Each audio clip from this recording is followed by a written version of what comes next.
Hello everyone. Today our topic is lipoproteins and fatty liver. So what are lipoproteins? Lipoproteins are special particles made up of droplets of fat surrounded by single layer phospholipid molecules. जो lipoproteins होते हैं वो हमारे कुछ special particles होते हैं जो कि फैट की ड्रॉपलेट से फॉर्म होते हैं और फॉस्फोलिपिड और कुछ मॉलिक्यूल्स वगैरह उसमें होते हैं। फॉस्फोलिपिड क्या होता है? फॉस्फोलिपिड्स जो होते हैं वो मॉलिक्यूल्स होते हैं फैट्स के which are attached to a phosphorus containing group. So let's start about lipoproteins. Lipoproteins are class of compound formed in between lipids and proteins. हमको नाम से पता लग रहा है कि ये दो वर्ड से बना हुआ है, जैसे लिपो मतलब लिपिड्स एंड प्रोटीन्स मतलब proteins. These lipids contain glycerol esters, lecithin and cholesterol in them. अब लिपिड्स मतलब सिंपल लैंग्वेज में अगर हम कहें तो फैट्स, इनके अंदर हमारा ग्लिसराइल एस्टर्स होते हैं, लेसिथिन होते हैं, कोलेस्टेरॉल होते हैं. The lipoproteins are classified into four types depending upon percentage of glyceride and percentage of proteins. अगर हम फैट्स के कंपोजिशन में देखें या प्रोटीन्स की कंपोजिशन में देखें तो ये चार टाइप्स के होते हैं. The formation of lipoprotein help to carry all the lipids in the blood since the lipids by themselves are hydrophobic. अब हमने इन दो वर्ड को साथ में क्यों पढ़ना है? हम चाहते थे तो हम फैट्स को भी अलग पढ़ते हैं, प्रोटीन्स को भी अलग पढ़ते हैं. अगर हम इन दोनों लिपोप्रोटीन्स को हमने एक नाम दिया है, इन दोनों को साथ पढ़ रहे हैं, इसका मतलब ये है कि जो हमारे लिपिड्स होते हैं, हमारे फैट्स होते हैं, वो हाइड्रोफोबिक नेचर में होते हैं, तो वो ब्लड के थ्रू या वो किसी भी फ्लूइड के थ्रू ट्रेवल नहीं कर पाते, तो वो प्रोटीन्स के साथ बाइंड हो जाते हैं. फॉर एग्जाम्पल एल्ब्यूमिन के साथ कुछ फैट्स बाइंड हो गए और वो आगे ब्लड में ट्रेवल करते हैं और फिर अपना अपना प्रोसेस करते हैं, इसलिए हम इनको साथ में पढ़ते हैं. अब 4 टाइप्स के कौन-कौन से हैं? Chylomicron, VLDL very low density lipoprotein, LDL low density lipoprotein and HDL is high density lipoprotein. तो ग्लिसराइड की कंसंट्रेशन दैट इज फैट या लिपिड की कंसंट्रेशन में और प्रोटीन की कंसंट्रेशन में हम देखें तो काइलोमाइक्रोन के पास सबसे ज्यादा ग्लिसराइल कंटेंट होता है. अगर हम ऊपर से नीचे जा रहे हैं, मतलब काइलोमाइक्रोन से VLDL में आ रहे हैं, LDL में आ रहे हैं, HDL में आ रहे हैं, तो लिपिड की कंसंट्रेशन जो है वो डिक्रीज होती चली जा रही है.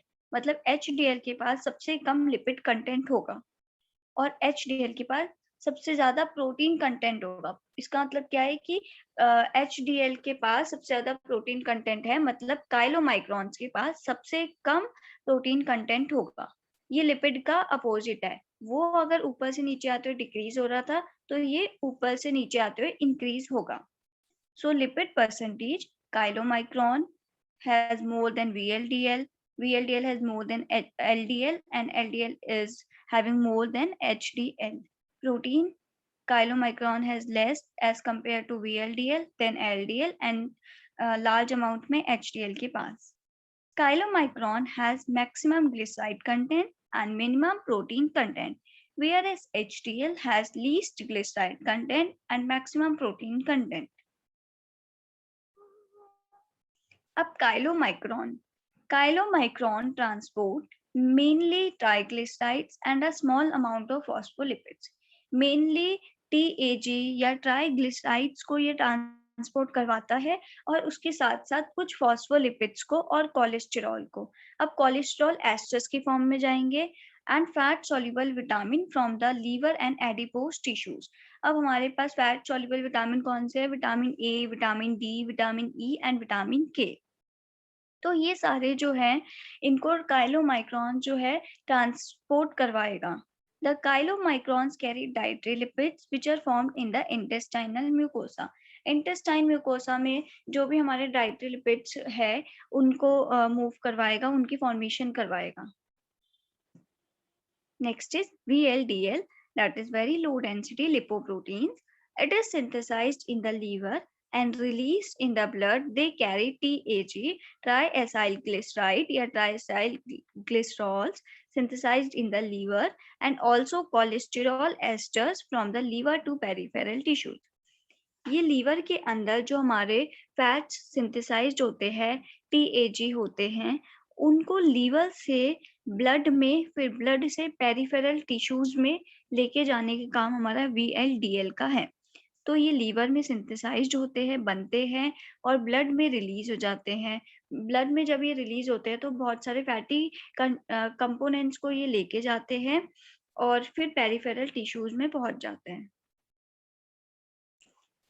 अब एलडीएल क्या है? Low density lipoprotein. इसको हम बैड कोलेस्टेरॉल भी कहते हैं।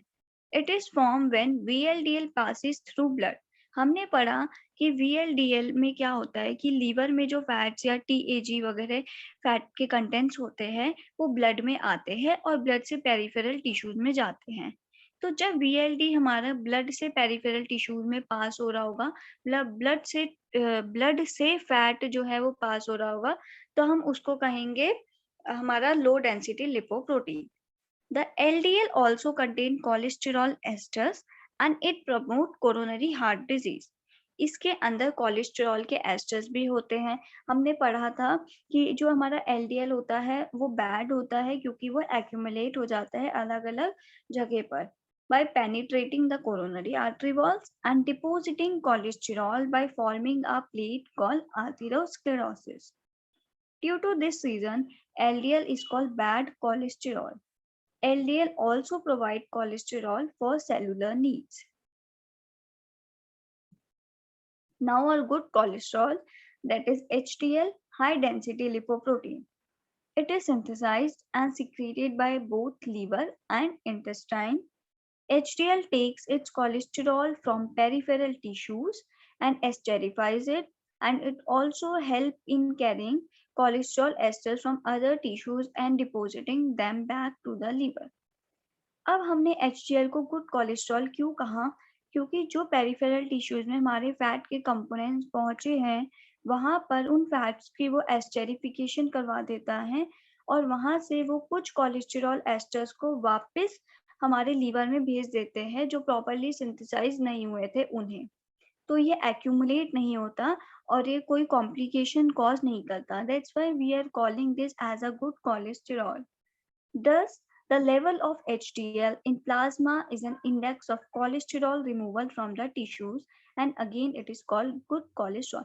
जब भी हम blood test, body test, haematocrit test वगैरह करवाते हैं तब हमें पता लगता है कि जो HDL का कंटेंट अगर एक नॉर्मल वैल्यू में है जितना होना चाहिए, तो हमें पता लग जाता है कि HDL की वैल्यू कितनी है, LDL की वैल्यू कितनी है। उसके अकॉर्डिंग हम देखते हैं कि किसकी बॉडी में कोलेस्टेरॉल की अमाउंट इंक्रीज हो रही है।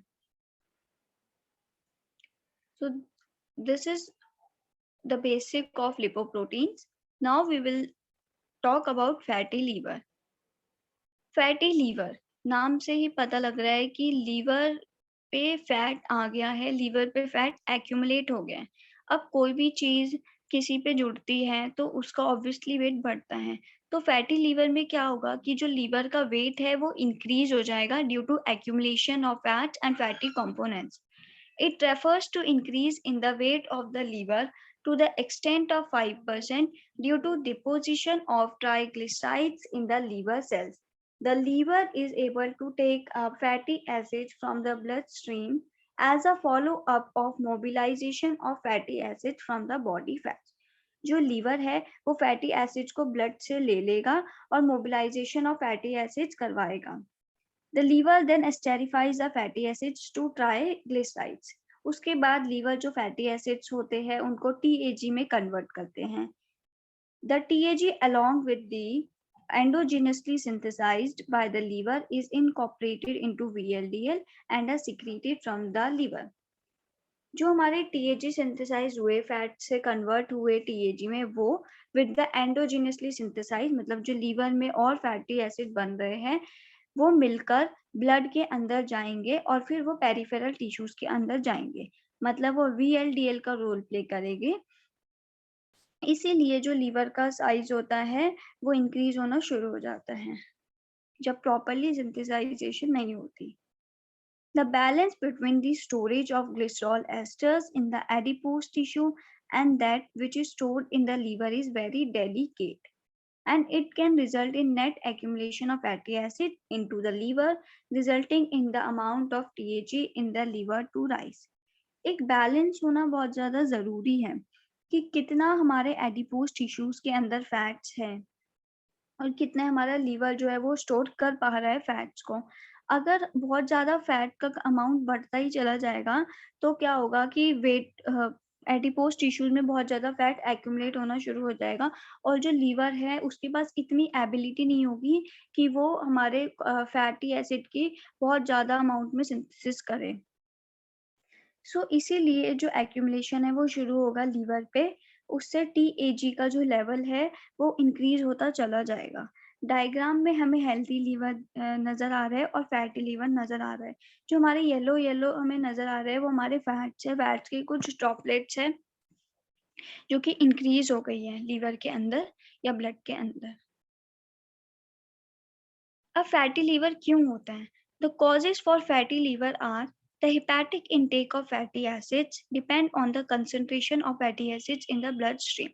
जितना हमारे ब्लड स्ट्रीम के अंदर फैट्स अवेलेबल होंगे उस पर कंसंट्रेशन डिपेंड करेगी कि कितना लीवर के अंदर सिंथेसाइजेशन होगी, लीवर कितना ले पा रहा है उन फैटी एसिड्स को।